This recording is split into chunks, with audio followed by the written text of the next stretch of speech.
Jadi di masa Orde Baru kan sebenarnya sudah ada simbiosis antara penguasa dan pengusaha gitu. Tapi pada waktu itu penguasa dalam hal ini rezim Orde Baru itu masih dia take handle terhadap para pengusaha. Nah ini hari sudah kebalikan bahwa pengusaha itu melakukan kontrol terhadap penguasa. Di situ mungkin varian-varian agak sedikit membedakan. Gitu. Ya ada yang membedakan bahwa Amerika itu demokrasi subjek, artinya dia pelakunya. Sementara negara-negara dunia ketiga termasuk Indonesia ini demokrasi objek. Dia menggunakan demokrasi, justru demokrasi itu menjadi jalan bagi objek pelaku Amerika ini. Bagaimana Ustadz Isnur melihat itu? Iya.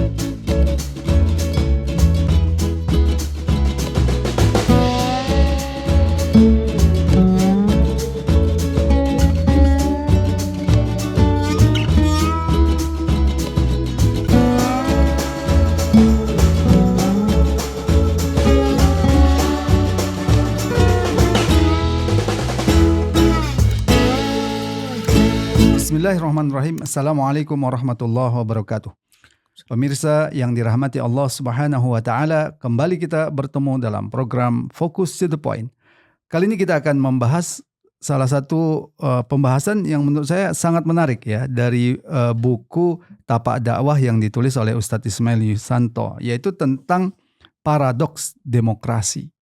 Nah, kita ingin mendengar langsung ya dari penulisnya apa yang dimaksud dengan paradoks demokrasi ini. Untuk itu di depan kita sudah ada Ustadz Ismail Yusanto. Assalamualaikum Ustadz. Waalaikumsalam warahmatullahi wabarakatuh. Dalam buku ini Ustadz mengatakan adanya paradoks demokrasi ya. Ketika mengutip tentang mahalnya ya mahalnya demokrasi ini ya. Ustadz di sini mengutip ya pernyataan Prabowo yang pada waktu itu belum jadi presiden itu ya. Untuk jadi gubernur perlu 300 miliar. Itu paket hemat ya. Ustadz Ismail mengatakan di sini paradoks demokrasi itu dimulai. Kenapa? Kita tahu bahwa demokrasi itu kan diangankan sesuai dengan prinsip kedaulatan rakyat, bahwa orang itu dia menjadi pimpin dipilih oleh rakyat gitu. Ketika dia dipimpin oleh rakyat, maka mestinya dia itu akan bekerja demi kepentingan yang memilih itu, yaitu rakyat gitu. Nah, tetapi ketika kemudian untuk dia bisa terpilih itu mengeluarkan biaya yang demikian besar, maka pertanyaannya ketika dia terpilih itu dia akan bekerja untuk siapa gitu? Apakah untuk betul-betul untuk rakyat?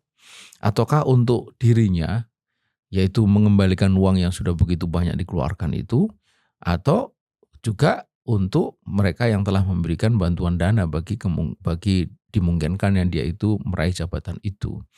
Hitungan sederhananya begini, katakanlah misalnya kita kembali kepada angka tadi itu 300 miliar untuk seorang gubernur. 300 miliar itu 5 tahun, berarti 1 tahunnya 60 miliar kan? 1 tahun 60 miliar. Kemudian dalam 1 tahun ada 12 bulan. Berarti 1 bulan berapa? 5 miliar. Berapa gaji dia? Gitu. Dari situ saja itu sudah menunjukkan bagaimana paradoksnya demokrasi. Alih-alih dia bekerja untuk rakyat, yang ada adalah dia akan bekerja untuk memikirkan bagaimana uang 5 miliar itu dia itu baru kembali modal gitu. Pasti kemungkinan besar dia itu berpikir untuk memperpanjang jabatannya untuk periode kedua, berarti dia harus menyediakan dana sebanyak itu pula kan gitu. Berarti 2 kali lipat 10 miliar 1 bulan. Bagaimana bisa itu 10 miliar itu diraih? Disitulah saya kira paradok itu terjadi. Jadi alih-alih dia berpikir untuk kepentingan rakyat, yang ada adalah dia berpikir untuk kepentingan dia gitu. Karenanya maka sesungguhnya tidak ada kedaulatan rakyat. Kalau ini hari kita saksikan, yang ada adalah kedaulatan pemilik modal. Karena pemilik modal itulah yang akan terus membackup dia untuk jabatan itu dan jabatan berikutnya gitu.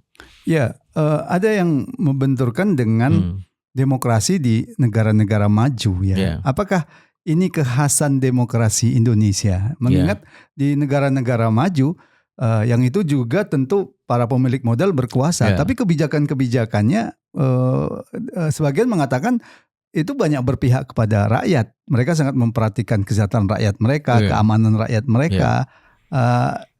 Apa penyebab perbedaan ini, Ustaz?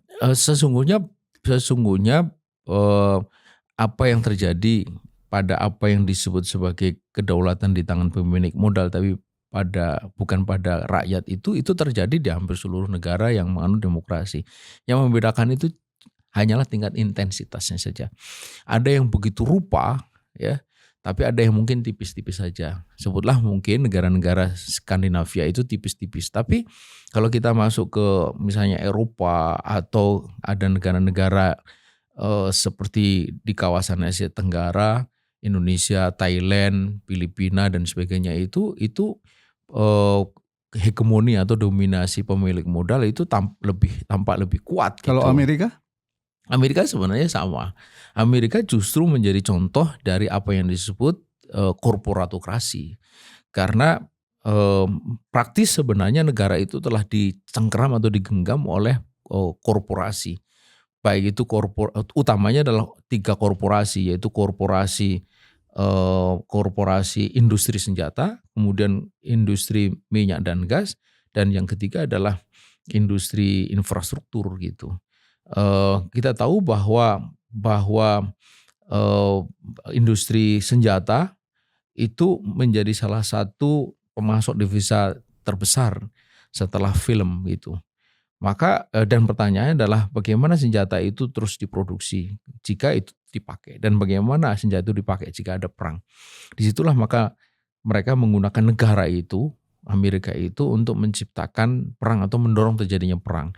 Maka kita bisa mempunyai catatan bahwa tahun 60-an perang Korea, tahun 70-an perang Vietnam, tahun 80-an perang Iran-Irak, tahun 90 perang invasi Amerika ke Irak, kemudian invasi Amerika ke Irak lagi, perang Teluk dan seterusnya. Itu semua ada catatan, termasuk juga Afghanistan. Itu semua menunjukkan bagaimana korporasi itu telah menggunakan negara untuk kepentingan bisnisnya gitu. Tapi apa yang salah dengan itu kalau ada yang mengatakan begitu? Untuk Amerika tampak tidak salah, tampak seolah-olah tidak salah karena korbannya adalah rakyat dari negara lain. Tapi kalau kita baca dalam konteks kehidupan dunia, maka jelas itu sebuah kebiadaban luar biasa. Bagaimana Amerika itu menghancurkan Irak, 1,4 juta orang meninggal tanpa ada alasan yang bisa dibenarkan secara legal untuk invasi itu. Demi apa? Demi tadi itu industri senjata, minyak dan gas dan infrastruktur. Apakah itu bukan satu persoalan besar? Persoalan besar jelas itu. Hanya korbannya adalah negara lain, bukan negara Amerika. Nah, sementara negara-negara semacam Indonesia yang menjadi korban adalah orang Indonesia sendiri. Ribut-ribut pagar laut, ya, kemudian ada PIK, ada PSN segala macam, itu kan sudah menunjukkan bagaimana pemilik modal itu begitu hegemonik terhadap penguasa, sampai proyek strategis nasional yang kalau dalam pengertiannya itu yang disebut proyek nasional itu negara gitu, kepentingan rakyat. Lalu proyek strategis nasional di mana strategisnya dan di mana kepentingan rakyatnya kalau itu justru menggusur tanah-tanah rakyat. Nah, itu kan jelas sekali korbannya adalah rakyat sendiri atau warga negara Indonesia. Sesuatu yang agak beda dengan apa yang dilakukan oleh korporasi di Amerika. Korbannya orang luar gitu. Nah, apa kira-kira yang membedakan, Ustaz? Kenapa demokrasi di Indonesia itu tidak memunculkan kebijakan seperti negara-negara maju yang masih berpihak kepada rakyatnya? Jadi saya kira memang ini kan sangat sangat dipengaruhi oleh para pemainnya.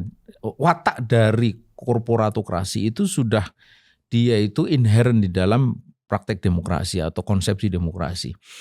Nah, hanya kemudian pelakunya itu ada yang katakanlah dalam tanda petik itu agak sedikit sopan, katakanlah santun dan sebagainya. Sementara ada juga yang kemudian memang betul-betul memanfaatkan kesempatan itu untuk mencari dukungan dari pemilik modal untuk dia meraih kekuasaan. Apa yang terjadi ini hari itu kan sesuatu yang begitu rupa telanjang yang agak sedikit beda dengan apa yang kita alami pada 15-20 tahun yang lalu gitu. Jadi di masa Orde Baru kan sebenarnya sudah ada simbiosis antara penguasa dan pengusaha gitu. Tapi pada waktu itu penguasa dalam hal ini rezim Orde Baru itu masih dia take handle terhadap para pengusaha. Nah ini hari sudah kebalikan bahwa pengusaha itu melakukan kontrol terhadap penguasa. Di situ mungkin varian-varian agak sedikit membedakan. Gitu. Ya ada yang membedakan bahwa Amerika itu demokrasi subjek, artinya dia pelakunya. Sementara negara-negara dunia ketiga termasuk Indonesia ini demokrasi objek. Dia menggunakan demokrasi, justru demokrasi itu menjadi jalan bagi objek pelaku Amerika ini. Bagaimana Ustadz Isnur melihat itu? Iya, Amerika adalah negara nomor satu yang dia bisa mengatur bukan hanya dirinya tapi juga dunia di sekitarnya. Maka kalau menggunakan istilah subjek dan objek itu saya kira juga tepat. Karena itulah maka dia bisa korbankan negara objek itu. Bukan rakyat dari subjeknya. Karena dia bisa atur semua-muanya. Dia bisa melakukan intervensi bahkan invasi kepada negara lain. Tanpa ada satupun orang yang bisa mencegahnya. Seperti yang terjadi di Palestina sekarang ini kan tidak ada yang bisa mencegahnya. Ketika dia menginvasi Irak juga tidak ada yang bisa mencegahnya. Ketika dia invasi kepada Afghanistan tidak ada yang mencegahnya. Itu menunjukkan bahwa memang dia menjadi subjek, yang lain menjadi objek.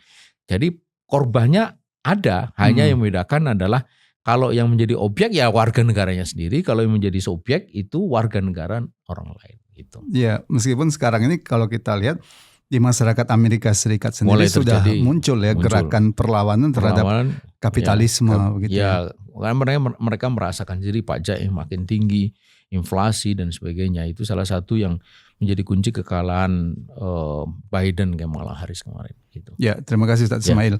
Pemirsa, demikian tadi diskusi kita tentang paradoks demokrasi. Diskusi yang sangat menarik ya. Karena kalau kita lihat banyak pihak yang mengkritik demokrasi ini. Oleh karena itu tentu sungguh sangat naif kalau ada pihak yang menganggap demokrasi itu seolah-olah harga mati. Padahal di dalam demokrasi itu ada problem yang sangat besar. Terima kasih. Assalamualaikum warahmatullahi wabarakatuh. Waalaikumsalam warahmatullahi wabarakatuh.